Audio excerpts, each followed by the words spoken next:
All right. So in this video, I'm going to give you an exact play-by-play, step-by-step process of every step that my client Tanner took to lose his virginity at 22. And when I describe every step, you're going to want to stick around because I'm going to give you practical advice that you can actually apply immediately to be more attractive to the girls you go on dates with. So this is whether you're on first dates, whether you're texting, whatever, you can use these strategies to just get better results in general.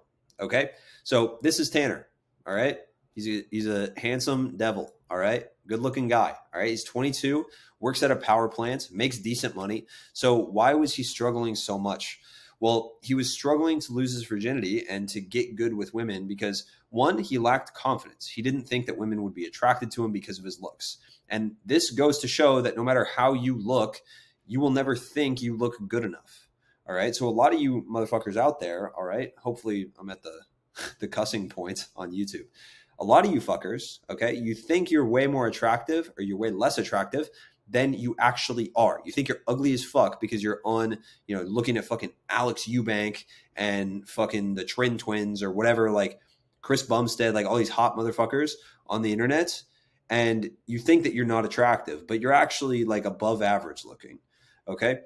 Second, he was confused and frustrated because he didn't know what he was doing wrong. And he had no process, no system. It was all random because you're just supposed to get good with women. Okay, you're just supposed to know how to get good with women, which we all know is stupid. You should have systems and processes in place to actually be good with women, because why would you want like one of the most fun and awesome parts of your life to be one of the most frustrating and confusing parts of your life? Like, it's just stupid, right? But that's how a lot of guys date. All right, so now he's consistently getting like 2 to 4 dates a week.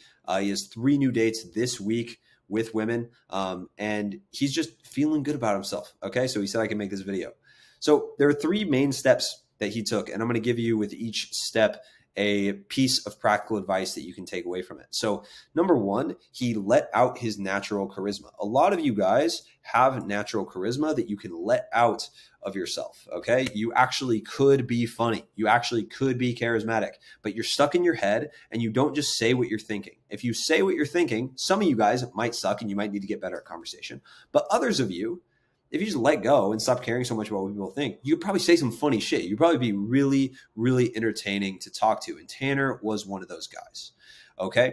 And so he detached from what other people thought, stopped trying to be someone he wasn't, stopped trying to be too cool, and just leaned into his exact avatar of like the type of guy he wanted to be. And the type of guy that he is, like his personality is like the kind of goofy, funny guy. Okay. He's like a goofy, funny guy, but there's an attractive version of that. So he started leaning into that more. All right. And then he just started going out regularly, approaching consistently. That's how you get to the point where you can let out your charisma. You get out of your head. You start talking to people. You realize it's not that bad.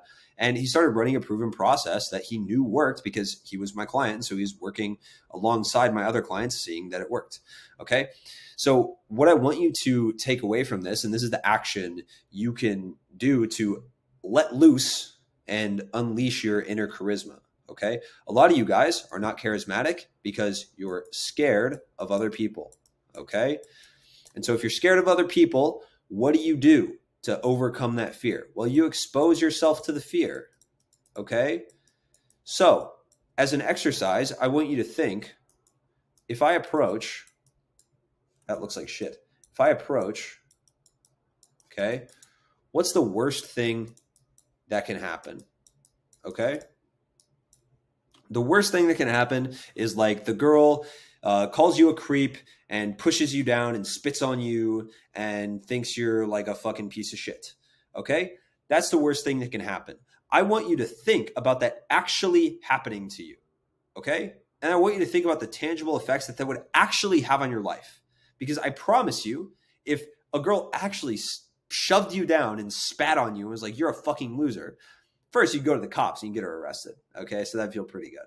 Second, you would actually not feel that bad because nothing actually changed about your life. You didn't have girls before and you don't have girls after.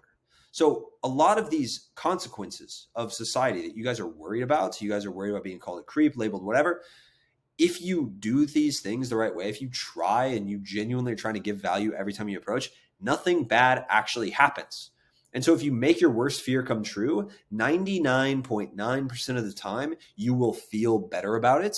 and you won't be scared of it anymore, because sometimes you're going to get rejected super hard. But the fear of getting rejected is way worse than getting rejected, because when you get rejected, it's like, well, it happened. Like, what am I going to do? Run from it? I can't run from it. It happened. Like it happened to me, right? So if you had a bomb strapped to your chest, this might be a dog shit example. If you had a bomb strapped to your chest and you knew it was going to go off, you probably wouldn't try to fight it anymore. You'd be like, all right, well, this fucker's going off. Like, if you knew you couldn't get it off. It's the same thing with rejection. If you know rejection is going to happen, like, okay, it's fine, but I still have goals, and I'm gonna work towards those goals. Okay. The second thing that Tanner needed was he needed a system to escalate, because he wasn't confident escalating past making out, escalating past like getting more touchy-feely on dates. And even though girls were really excited to like sleep with him and like do more sexual stuff with him, he was not confident with it. So he needed a system to escalate. So here is number 2. All right. The number 2 thing is you want a red light, green light system. And I'm not going to change the colors on this, so fuck you. But you need a red light, green light system. And so if you're making out with a girl, if you're getting physical with a girl, escalating, and you get a green light, wait a little bit, okay, and move forward, okay? Do something a little more intense. So if you're kissing her and you, I don't know, grab her around her waist and she leans into you, that's a green light. Then you can maybe wait a little bit and you can move your hand down and like try to grab her ass, right? And then if she leans into that, then you know where things are going, all right? That's a very easy way to calibrate, all right?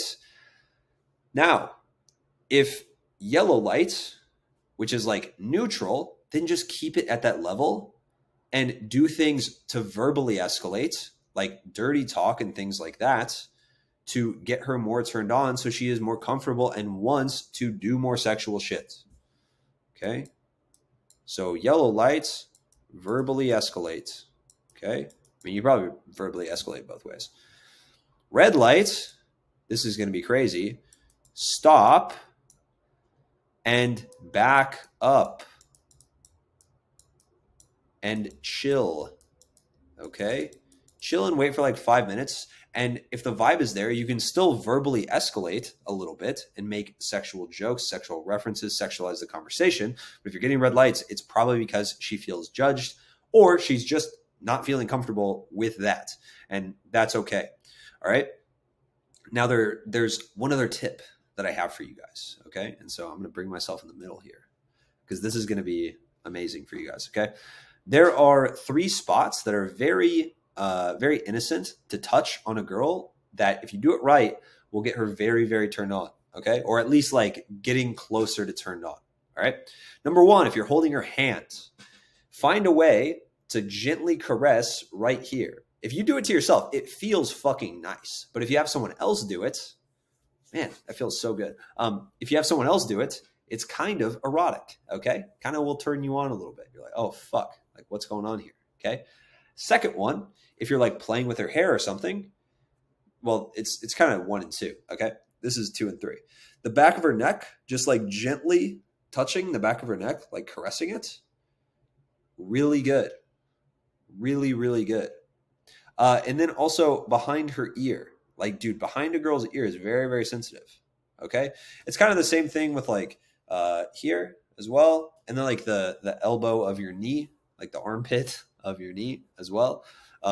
Those are good as well. All of those very sensitive areas. So if you're in an innocent spot, but you want to escalate more without like physically being like more sexual, that's something you can do that's very, very good. Okay. Let's move back over here. Okay. Third, he had to push his comfort zone and prepare like he was a guy that could get laid. So a big thing that he had to do was I told him to buy condoms. Okay. If you're a virgin and you want to, and this is your tip. If you're a virgin and you want to get laid, if you're a guy that doesn't get laid a lot and you want to get laid, buy condoms. Fuck it. Buy sex toys. Okay. Like be prepared. Like have shit for girls at your place. Okay.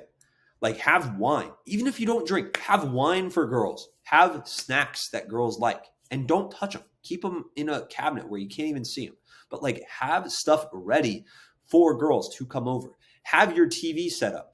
Have like your couch set up.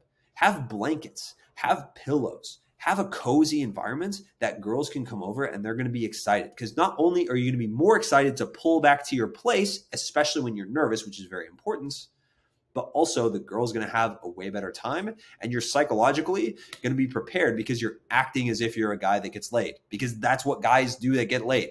Trust me, I have shit for girls, especially when I was living alone. I had shit for girls, okay?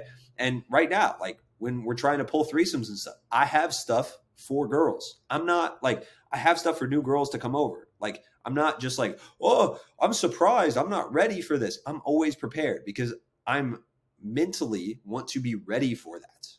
And if you're not mentally ready for it, you're not going to be ready for it. Okay, cool. So let's see. There we go. All right. Awesome video. Hopefully you got tons of value. Send this to a friend that needs it. Your virgin friend, Jerry. I know he needs it. I'll see you guys in the next one.